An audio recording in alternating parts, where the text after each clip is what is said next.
Hello and good morning. My name is Chase Marie Haggerty and I'm here today to teach you the most effective way to deliver an Army Equal Opportunity briefing to a broad range of people and to do it in a manner in which you reach them all.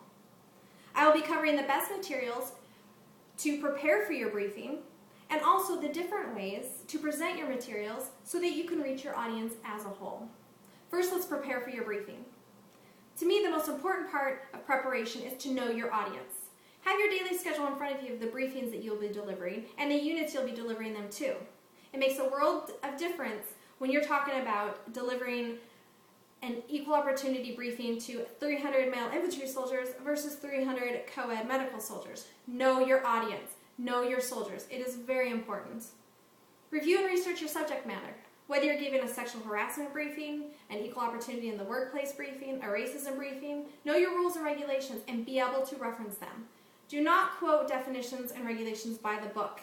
This is the quickest way to lose your audience. Summarize them. Know them well enough that you can put them in layman's terms, but always know where to reference them in case a soldier needs specifics. Find real-life examples to get your point across. A good way of doing this is to find, let's say, a cadence, which is a marching tune used in the military. Find an appropriate one and an inappropriate one, and compare the two. Give an example of an appropriate way for a male soldier to talk to a female soldier, or vice versa, and an inappropriate way. Give examples, and go over the differences in what your soldiers see you did right and you did wrong. Wonderful way of doing it. Visuals are good. I like to use movie clippings from popular movies. For example, I use A Few Good Men to bring across points on sexual harassment. I use American History X to bring a point across on racism. Find the movies that you know the best, but try to make them popular movies that your soldiers know, because that way they can remember the movie as a whole and they can relate it to your subject matter. It's very effective. I like to use Microsoft Office PowerPoint when I'm making my slideshows and putting my subject matters up on the board. Also, you need to be prepared for small group settings.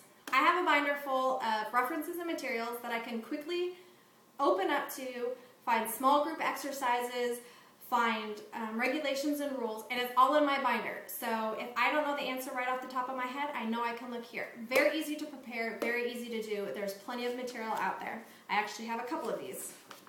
All right, we're ready for our briefing. Again, know your audience. Look at your schedule one more time before you walk into that classroom or auditorium. Speak with absolute confidence and eye contact. It was very difficult at first as a female non-commissioned officer to stand in front of 300 male infantrymen. It is, but if you stand up there with confidence and you know your subject matter, it will get easier and you will get through it. And they will also give you the respect needed when you show the confidence in front of them that you have. Talk casually. Don't preach at your soldiers. Doesn't get your point across and they stop listening. A soldier is being preached at 24 hours a day, so have a conversation with them. Make it casual. Involve them. It will keep their interest and your information will get through a whole lot easier.